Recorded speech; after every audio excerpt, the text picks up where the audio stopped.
Okay, let's continue with conspiracy theories. So, a fifth argument for generalism is that conspiracy theories violate Occam's razor. And this is, of course, the view that, other things being equal, simpler theories are to be preferred. Of course, there's plenty of debate about how exactly to quantify the simplicity of a theory. We'll just assume an intuitive understanding of simplicity, but obviously anybody making this argument would need to define it carefully. So consider a 9/11 conspiracy theory that the US government had foreknowledge of the terrorist plot and acted so as to encourage the terrorists. Well, here are two potential explanations of 9/11, right? So one explanation is that it was a terrorist plot. The second explanation, the conspiracy explanation, is that it was a terrorist plot with government knowledge and encouragement and then a subsequent cover-up.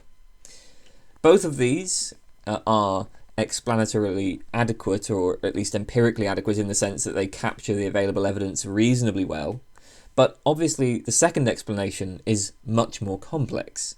The second explanation postulates more entities and more relations. Now, this will be the case for pretty much every conspiracy theory. A conspiracy theory needs to account both for the official story, the officially accepted events, while also postulating a set of conspirators engaged in deception. So it seems that a conspiracy theory is always going to be more complex.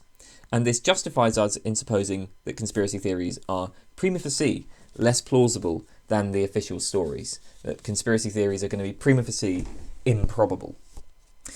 So one response here is to question whether it's actually true that the second explanation is more complex. So as I mentioned, there is actually a lot of debate about just how to quantify and measure the simplicity of a theory. That's one way we can go on this. But again, just intuitively, right? We know that governments do the kinds of things cited in the second explanation. We know that they track terrorism. They try to keep track of potential threats. We know that they engage in conspiracy. We know that they lie, and so on. So the second explanation certainly doesn't postulate any unusual events or entities. It postulates things that we already know exist, engaging in behaviours that we have already observed. That may not represent an increase in complexity in the relevant sense, right? Like it's certainly not like a scientific theory that postulates a completely new particle, for instance. Or consider, one of the classic applications of Occam's razor is to claims asserting the existence of God. The idea will be that that just increases complexity without any explanatory or predictive payoff. Now, in the case of God, we're postulating something completely unlike anything that we actually know exists. And so that's a problematic increase in complexity. Nothing like that is going on in explanation 2. The second point is, well, Occam's razor only tells us that simpler theories are to be preferred, other things being equal. But the conspiracy theorist will, of course, cite evidence that is not accommodated by explanation 1, or at least that is difficult to square with explanation 1. So in this specific case of the conspiracy theory that the US government had foreknowledge of the attacks, well, there is evidence of unusual insider trading relating to airline stocks just prior to the attacks. There is evidence that significant intelligence warnings were ignored. And a number of whistleblowers have claimed that attempts to investigate Al-Qaeda before the attacks were blocked.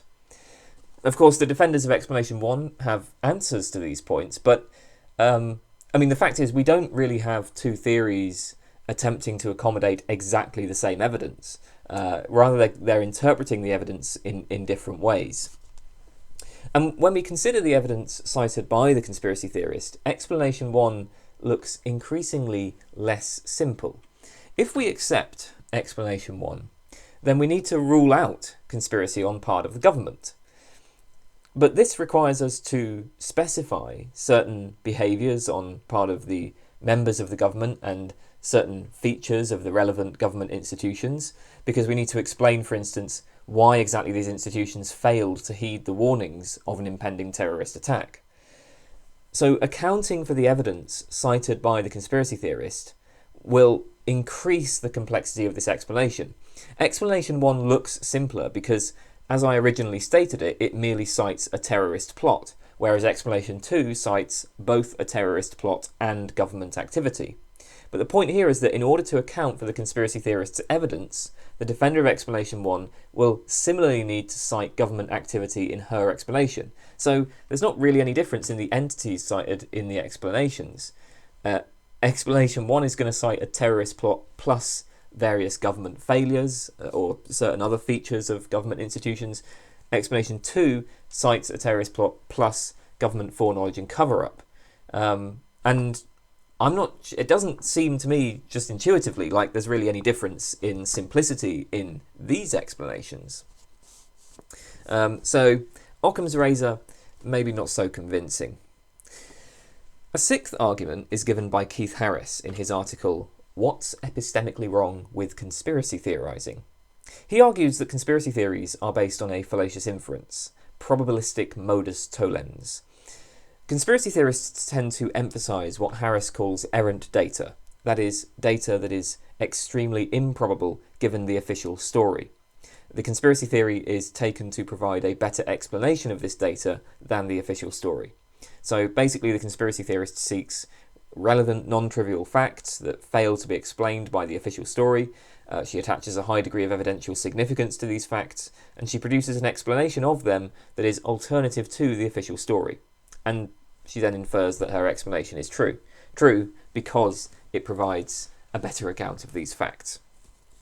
Here's a real example which is cited by Harris.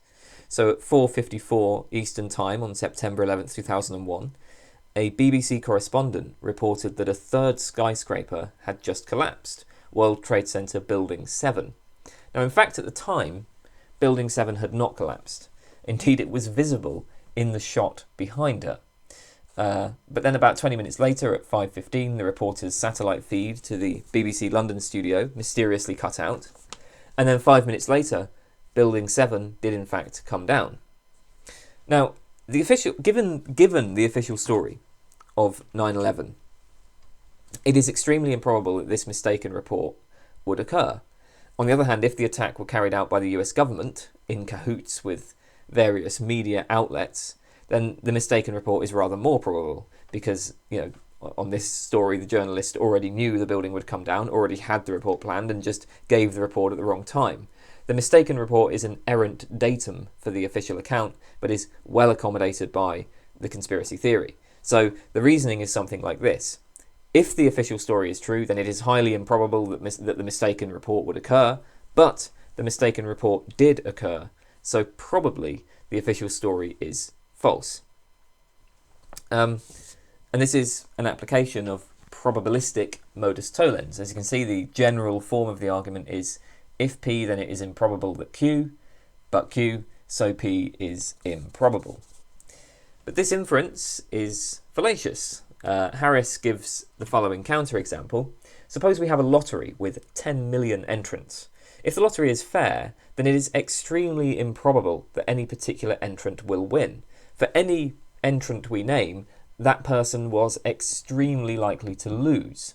However, we would not conclude, once a winner is announced, that the lottery was unfair, and this is despite the fact that we can develop hypotheses on which the winner was actually expected.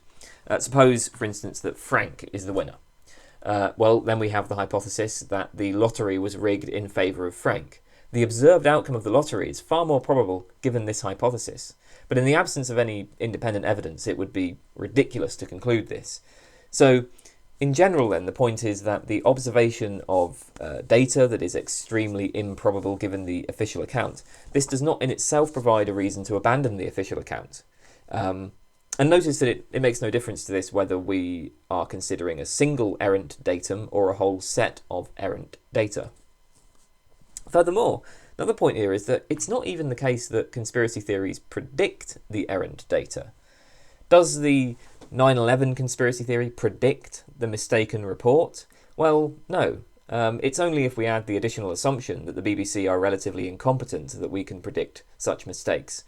Indeed, conspiracy theories generally predict successful cover-ups. So the natural prediction, assuming that the government and the media planned 9/11, the natural prediction would be, okay, the BBC will report the collapse of Building 7 after the collapse of Building 7, just like they reported the collapse of the Twin Towers after the collapse of the Twin Towers. So, I mean, look, Harris has definitely highlighted an important epistemic failing in some arguments for conspiracy theories, but bear in mind that this is a failing that anybody might fall into, not just conspiracy theorists. In general, humans are bad at probabilistic reasoning, so it's unclear just how much this is a special problem for conspiracy theories. Furthermore, should we view the data cited by conspiracy theorists as being just errant data, in the sense of its being improbable given the official story? I mean, after all, we might ask, okay, what data could possibly challenge the official story?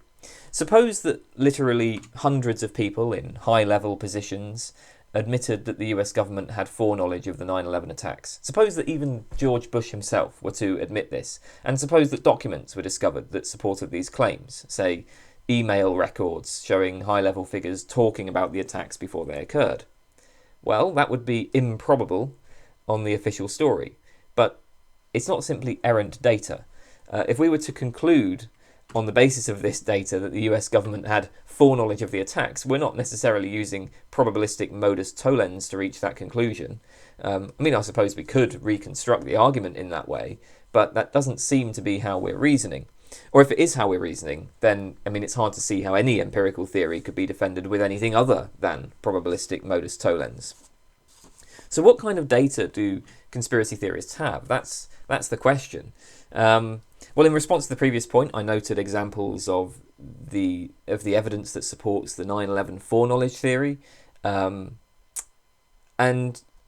you know, it seems like some of these sources of evidence are not merely errant data. I mean, so the fact that assuming this is a fact, right? If it is a fact, the fact that significant intelligence warnings were ignored and that attempts to investigate Al-Qaeda were blocked, well, okay, that's errant data given the official story. It's improbable given the official story. But more than that, it suggests a certain pattern of behaviour on part of government officials.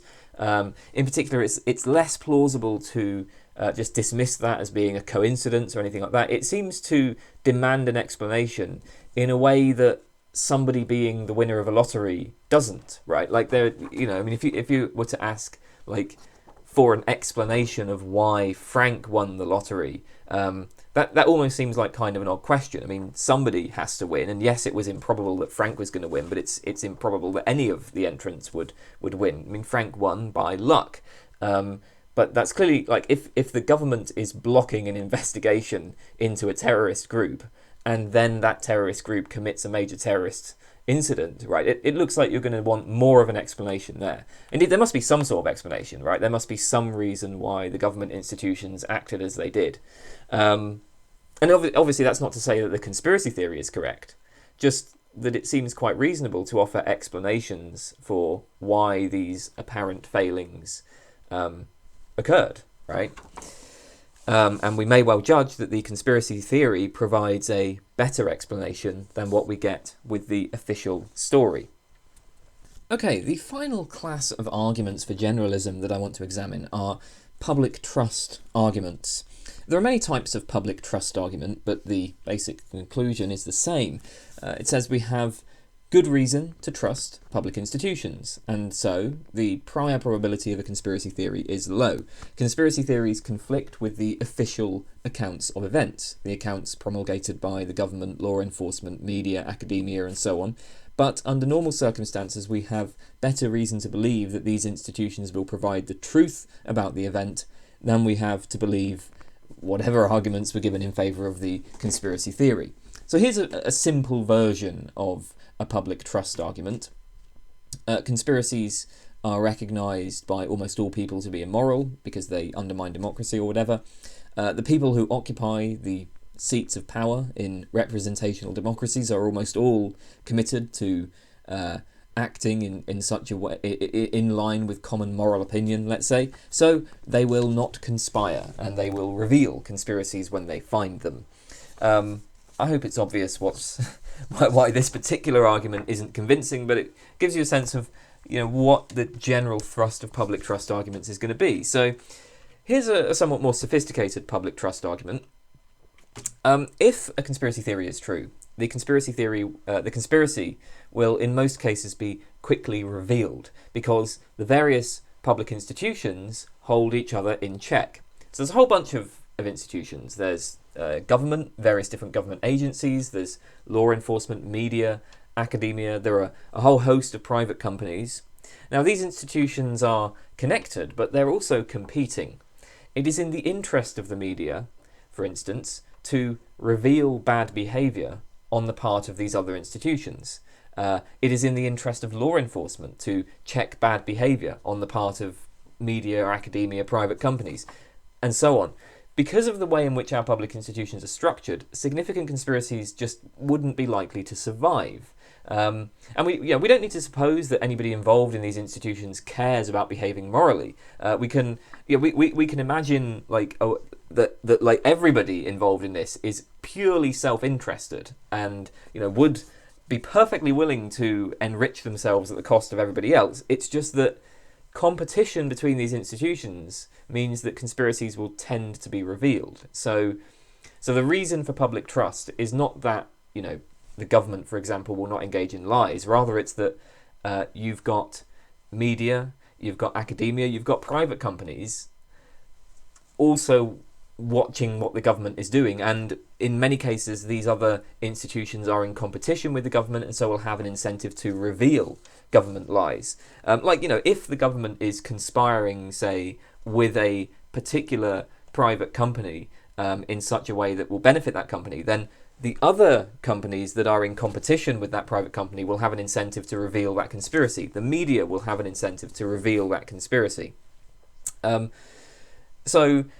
Because of this, we can trust that certainly for significant events, right? Lies about significant events, conspiracies about significant events will generally be uncovered. So this sort of institutional trust, we can draw an analogy here to science, right? We accept many scientific theories, but we have never carried out the experiments ourselves, never evaluated the data ourselves, and in many cases we wouldn't even know where to start if we tried. That's even the case for many scientists. There just isn't time in a human life to do that, right? To evaluate the experiments and the evidence for every scientific theory that we accept. So I believe the platypus is a mammal, but I've never actually studied the platypus myself. I've never seen one in the flesh. The reason why I accept the scientific consensus that the platypus is a mammal is because I trust the institution of science. Now, in the case of science, the relevant institutional features are things like its use of experimental controls, peer-reviewed publication, university accreditation, and also the use of extreme criticism. Scientists get credit for proving accepted hypotheses wrong, so they have an incentive to find whatever flaws may exist. And what this means is that any hypothesis that has become well accepted, therefore probably meets empirical standards. I mean, you can't be certain about it, but yeah, probably. I can in general trust the results of science because I trust the institution. So similarly, in the public and political realm, there are mechanisms to ensure that the official stories are trustworthy. The free press, worked by journalists who are competing for the scoop. The journalist who first publishes a striking story will get the most benefit. So there's a real incentive to search for conspiracies. That will give you a lot of credit if you find them. There are agencies charged with investigating crimes. So there's a number of different organisations that are competing to reveal conspiracies, just as scientists compete to uncover surprising facts about nature with various methods for verification. Similarly, you have a bunch of institutions like media and law enforcement that compete to uncover surprising facts about other institutions, and they also have methods for verification. And as a result of all of this, any evidence that we have in favour of conspiracy theory will usually be outweighed by the fact that if the theory were true, the relevant experts, such as journalists, would have revealed it already. Because obviously any evidence that I have access to, a journalist is likely to have access to as well. Unless, of course, I'm in a privileged position with respect to the information. Say I work for a company that is involved in the cover-up. But in general, any evidence that I can find in favour of a conspiracy theory is going to be outweighed by the fact that, these institutions, because of how they're structured, are trustworthy. It's just the same in science. I might find evidence that sort of seems to contradict accepted theories. I might come across evidence that seems to contradict evolution by natural selection or something, right? But if that were actually right, the relevant experts who've spent their lives studying this and who've been trying to poke holes in the accepted theories, they would probably be aware of this. So I can trust the institution. That's the idea. Is this convincing? Well, unfortunately, there are several disanalogies with science. These are pointed out by Lee Basham in his article Joining the Conspiracy. First of all, the methods of verification in science are quite different, such as replication. Part of why we trust scientific results is that experiments are designed to be replicated and experimental setups are specified very clearly and precisely so that, in principle, anybody with the right equipment could perform them. However, we cannot replicate historical events, nor can we replicate the media or law enforcement investigations into those events. Indeed, usually we're not even able to ascertain exactly how those investigations were conducted, what sources were used, what evidence was considered, how was the evidence gathered. The reports that you get from media, law enforcement and so on will only very selectively reveal information. That's unlike science. In science, you should be able to replicate, and information should be as transparent as possible. A second point is that the cost of violating standards in science is often extremely high. So if you take, say, fraud, fraudulent data creation, well, there's not much incentive for scientists to conspire on fraud, because even relatively minor fraud can result in serious punishment, such as firing or a total loss of one's academic reputation.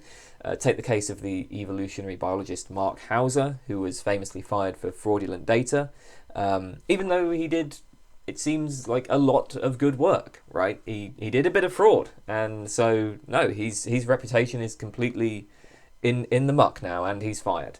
An active conspiracy with others would be even more damaging.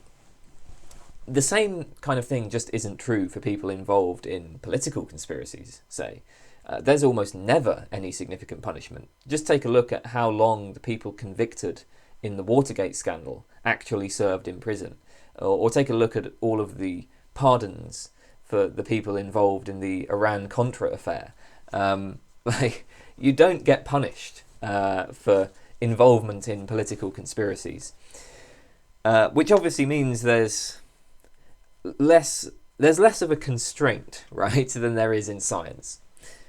Third, public institutions are not motivated simply to reveal information. They have many other motivations. This is obvious in an institution like law enforcement. Given the recent events in the US, does it even need to be pointed out how police might fail to regulate themselves? With other institutions like the media, there's a whole host of reasons why they may fail to investigate conspiracies. So media institutions are going to have, so there may be particular narratives that they're interested in pushing, and they might not investigate a conspiracy because it just, maybe the conspiracy actually helps the narrative that they are selling, as it were. Media institutions also want access to politicians, and perhaps if they are, that access to various things may be denied if they push in certain directions. Media institutions have to secure advertising revenue. Obviously, that creates a bit of a conflict of interest. They're also highly hierarchical, so very often they have to satisfy the demands of their owners, and so on and so on. Right? There are lots of factors involved beyond just the drive to reveal information to the public. And indeed, on this point, it's worth noting that one problem with the analogy to science is that science itself can also fail. Science is a very effective tool for uncovering facts about the world when it is applied properly and when it is free of external interference. But when other institutions interfere with science, it will no longer function as a useful truth. As a useful tool to reveal truth. The Lysenko affair in the Soviet Union is a classic example of this, when the Soviet government demonized Mendelian genetics as bourgeois propaganda and aggressively pushed Lysenko's alternative theory, imprisoning biologists who objected. Obviously, under these conditions, nobody could rely on science to provide adequate biological theories.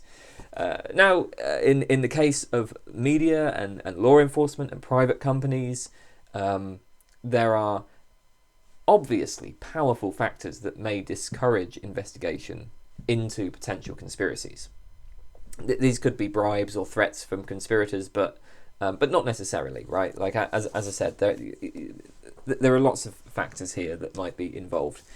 Okay, another so that particular argument for the public trust approach does not seem to work. Another argument for the public trust approach is based on the uncontrollability of the individuals involved in the conspiracy.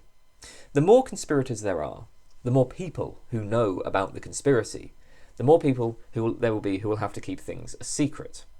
Many conspiracies require a vast bureaucracy of employees choosing not to reveal information.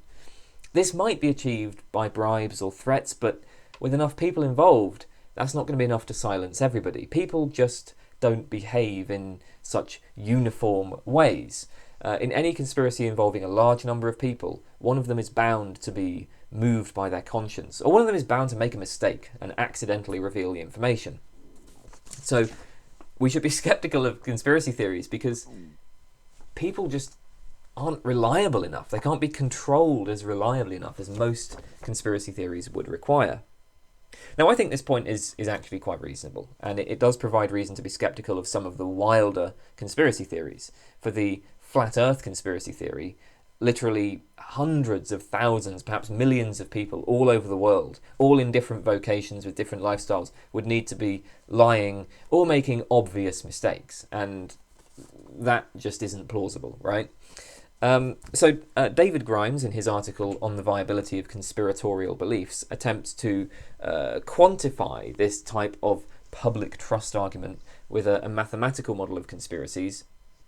I guess so the specific details here don't really matter so much, but Grimes takes three examples of genuine conspiracies: the Tuskegee syphilis experiment, the FBI forensics scandal, and NSA surveillance program, and he uses these to establish parameters for viable conspiratorial activity. Viability is a function of the number of conspirators involved and the time it takes for the existence of the conspiracy to be leaked. A leak may occur by either whistleblowing or ineptitude. It may be intentional, or just maybe like through people making mistakes. Now, the more people involved in a conspiracy, the more likely it is that one of the conspirators will leak. And to provide the best case for the conspiracy theorist, Grimes intentionally overestimates the number of conspirators involved in these real conspiracies. So he supposes that there were 30,000 conspirators in the NSA, 6,700 conspirators in the Tuskegee syphilis study, and 500 conspirators in the FBI.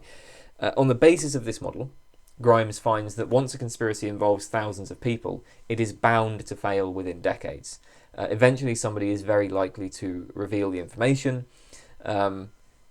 Even if we assume that the costs of leaking are high and there's basically no benefit to leaking, people just aren't controllable. So this is the uncontrollability of individuals, right? So is this convincing? Well, one problem with the Grimes study in particular is that he assumes that his examples of conspiracies failed due to leaks. But as Matthew Dentith points out in his article Conspiracy Theories on the Basis of Evidence, that doesn't seem to be true. So the NSA program may have been a leak by a conspirator, though Snowden himself claims to be a mere whistleblower, an outsider who discovered the conspiracy. In the case of the Tuskegee syphilis experiment, interestingly, the information about this was published openly in medical journals. So in this case, there wasn't really much of an attempt to hide the conspiracy. The whistleblower in this case was a fellow called Peter Buxton, employed by the US Public Health Service. He was a concerned outsider who leaked the information to the press. As for the FBI forensics scandal, that leak came from a guy called Frederick Whitehurst, not a conspirator, but somebody who had just consistently checked forensics works and noticed problems, and his concerns weren't being addressed by the management. So, I mean, these examples, it seems, actually don't really tell us much about the probability of leaks from within. These are cases where the conspiracy was discovered by outsiders. So these examples, as it turns out, maybe don't tell us anything about whether or not the conspirators, the people involved in the conspiracy, are controllable. More importantly, even if we accept Grimes's model, if anything, it seems to support particularism. Grimes was interested in showing that certain outlandish conspiracy theories are false, so the anti-vaccination conspiracy theory and the moon landing hoax. He focused mainly on scientific conspiracies that would require many thousands of people to be involved in the lie. But a smaller conspiracy involving hundreds of people or even just a few thousand is actually permitted by his model. Grimes says, and I quote, "For a conspiracy of even only a few thousand actors, intrinsic failure would arise within decades. And for a few hundred conspirators, the conspiracy can be maintained for much longer." And of course, this is assuming that the conspiracy requires constant upkeep, but it may not. The conspiracy may be successful, and then as time passes, the people involved die off, and the general public lose interest in the event. So, you know, like... conspiracies involving a few thousand people can be stable for decades. Certainly conspiracies involving a few hundred people can be stable for decades. So that it would seem that this quantitative model that has been produced really poses very little challenge to the kind of local non-scientific conspiracies that we're discussing in this video. A couple of more general points about the uncontrollability objection. First of all, most conspiracy theories do not require a large number of conspirators, and the reason for this is that most modern institutions are extremely hierarchical and bureaucratic, and so the majority of the employees required to enact the conspiracy may be excluded from critical information. They're told only what they need to know to perform their functions. And yeah, I mean, while they may have to keep the information that they've been given a secret, from their point of view, it's not an explosive secret because they don't know why they're being ordered to do what they're doing. Indeed, they might not even have to keep anything a secret. So in the run-up to the Iraq War, all 175 of the editors of Rupert Murdoch's newspapers around the world shared his positive opinion towards the war, literally all of them. Now, we can imagine a conspiracy going on here, right? Maybe Rupert Murdoch conspired with a few government officials to promote falsehoods about Iraq in order to encourage the war. And then he just hired those editors who happened to share his positive opinion of the war. None of those editors need to be involved in any conspiracy themselves, right? They can just have the opinion they have, and they get hired because they have that opinion. The point is that in a hierarchical institution, just a few people can wield quite immense power, and the reasons and motivations that they have can be hidden from the rest of the employees. So you don't need a large number of conspirators in the case of many conspiracy theories. Second, the dozens or even hundreds of people higher up who are involved in the conspiracy, it's actually quite plausible to think that these people can be controlled with bribes and threats. People in general tend to stick with the status quo. They tend not to rock the boat. The fact of the matter is there are plenty of large organisations that successfully maintain high levels of secrecy. Scientology is an obvious example. And, you know, at the end of the day, if you do get involved in a political conspiracy with potentially damaging consequences to the public, that requires a certain personality and a certain set of values. You know, like in order to be involved in something like that in the first place, you've got to have a certain personality for that. And it's not really that common for people to have the massive changes of personality that would be required to then go and reveal that conspiracy.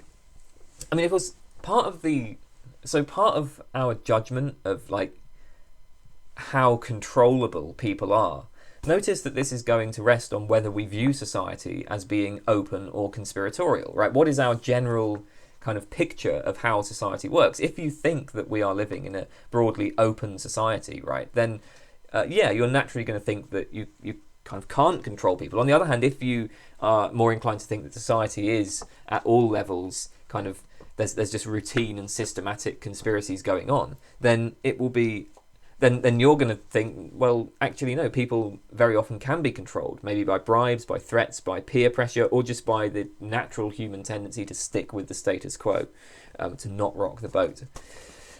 The third point is that a successful conspiracy need not be covered up indefinitely, because as time passes, people stop caring. So a good example is the Gulf of Tonkin, right? The older an event, the fewer people who will care about it. There are just not that many people who are bothered about the Gulf of Tonkin incident these days.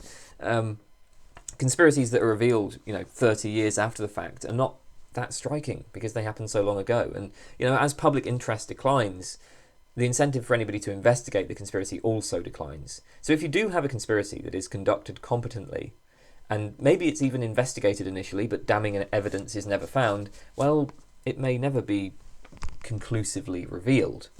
And I mean, so another actual final point about this is that even if some people do leak information, they are unlikely to have conclusive evidence, right? It may just be their word. A successful conspiracy theory is compatible with some leaks.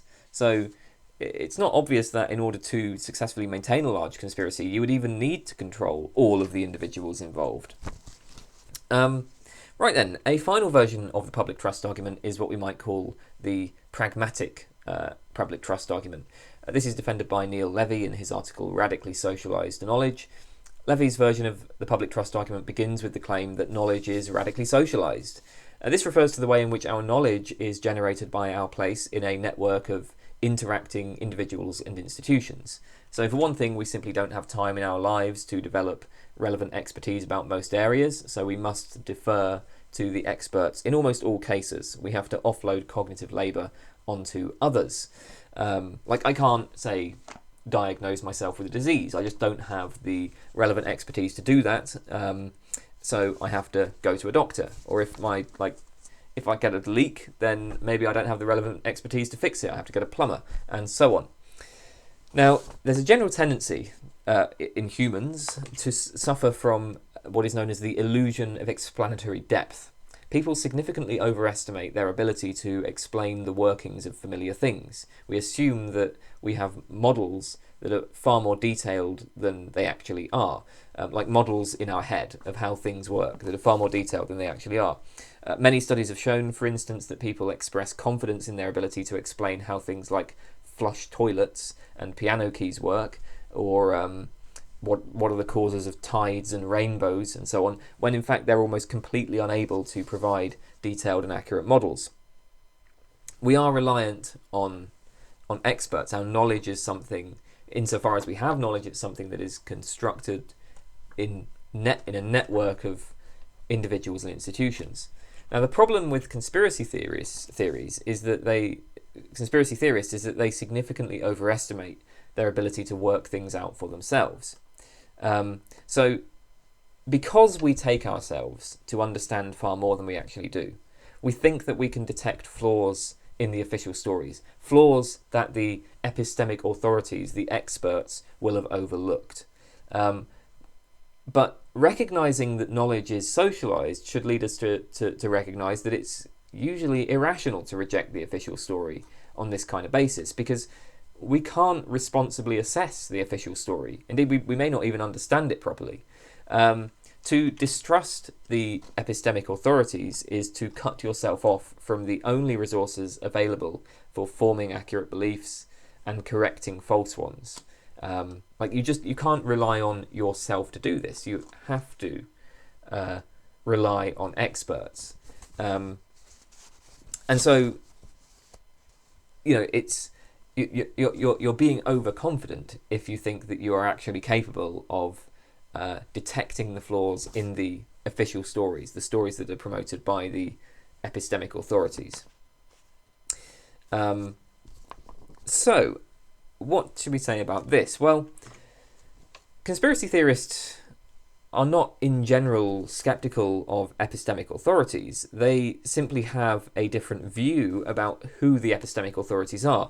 Obviously, it's important to avoid conflating mere authority, like legal authority or whatever, with epistemic authority, with expertise. Indeed, Levy himself is aware of this. He says that we can trust what he calls the properly constituted epistemic authorities. But of course, it's very hard to see why a conspiracy theorist would grant that the government, the media, private companies and so on are properly constituted in the relevant sense. I mean, like why a conspiracy theorist would take those people to be epistemic authorities. Levy's argument only really works as an objection to political conspiracies if we assume from the outset that conspiracies and cover-ups are fairly rare. That is, if we assume an open society. But for those of us who are more inclined towards believing that our society is a conspiratorial society, well, there's just no reason, even pragmatically, to trust government agencies and so on. We now know very well that these institutions have deceived the public many times for many reasons. Furthermore, the media and law enforcement ignored or failed to uncover these deceptions for some time. Now, it's true that knowledge is social, that we must rely on the expertise of others. But at the end of the day, the decision of who exactly counts as a trustworthy source, well, that's something that can only be made by the individual. That's entirely up to me. I mean, it's literally impossible for somebody else to make that decision for me. Obviously, because if I was to allow somebody else to make that decision for me, if I were to trust somebody else's word about who the experts are, then I'm choosing to designate that person as an expert, right? So I have to choose here. And I might make the wrong decision. But so the point is, if you think that society is in general conspiratorial, you will designate a much more narrow range of epistemic authorities. You certainly are not going to treat the government, law enforcement and agencies like that as being epistemic authorities. Would this lead to some sort of pragmatic disaster? Would it render us unable to reliably form beliefs? Well, I mean, it's hard to see why. Certainly, a conspiracy theorist should probably be committed to a more significant degree of skepticism about, the pronouncements of the government than somebody who tends to reject conspiracy theories, but that doesn't really seem like it should be at all troubling to the conspiracy theorist. That doesn't seem like a surprise, right? I'm not convinced by this argument either. So I've argued in favour of particularism, the view that there is nothing epistemically suspect about conspiracy theories in general, and each conspiracy theory must be assessed on its own merits. But, it's also the case that for any given conspiracy, just how plausible we find that conspiracy will depend on our judgments about the prior probability of the conspiracy. As we've seen through these videos, it seems like quite a few of these arguments depend, whether we take the arguments for generalism seriously, it depends on whether we take ourselves to be living in an open society or a conspiratorial society. So I just want to end with a suggestion that even if there is not compelling evidence either way, it may well be rational to hold a belief in one or the other. So recall William James's famous will to believe argument. Obviously, he presented that argument in a very different context to this, but the basic idea is that we can affirm a belief beyond what is supported by the evidence with options that are, as he says, live, momentous, and forced. I'll modify it a little and say the belief may be rational with options that are live, significant, and forced. So take our two visions of society, the open society and the conspiratorial society. These are both live hypotheses, insofar as right now there is no compelling evidence for either of them, right? I mean, or at least, let's assume there is no compelling evidence for either of them. Let's assume these are both live hypotheses. So either of these, or maybe something in between, could be true based on what we know. You might be inclined towards one or the other, but I take it to be fairly clear that it's like we don't have absolutely convincing evidence either way, right? Furthermore, the choice between these hypotheses is significant insofar as it matters which hypothesis you adopt. If society actually is conspiratorial, that is something you would want to know, because you don't want to be a sucker, right? Like, if in fact most institutions are driven by conspiracies, if there is routine systematic conspiracy, you don't want to put your trust in an institution that is deceiving you. You don't want to be a sucker. Similarly, if society actually is open, you would want to know that. These are valuable things to know. Finally, the option may be, for some of us at least, forced. We have to choose. And this is because belief is connected with action. The position that we take on this matter may well make a significant difference to how we act with respect to the state. For instance, when we ask, should our institutions be reformed or eliminated? Whether you see society as open or conspiratorial may make a difference to that. Or how much you trust, say, the police. Right? When you're presented with the suggestion that the police force will send undercover officers into protests to act violently in order to then justify exerting violence in response, well, our evaluation of that will depend partly on our prior judgment about whether society, or at least the police institution, is open or conspiratorial. So, this is going to make a difference to our view about how to reform the police. It will make a difference to our evaluation of the risks of attending a protest.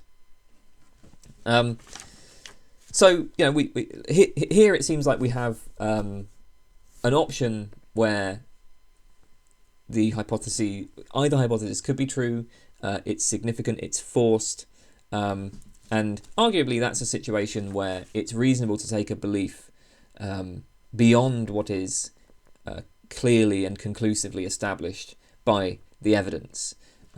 So, yeah, that's all. That's all I have to say about that. As I say, this is just supposed to be a defense of particularism concerning local, non-scientific conspiracy theories, which is maybe a less interesting conclusion than, the title of the video might have sounded. But, that's the way it goes, I guess, in philosophy. Okay, that's all. Thanks for watching.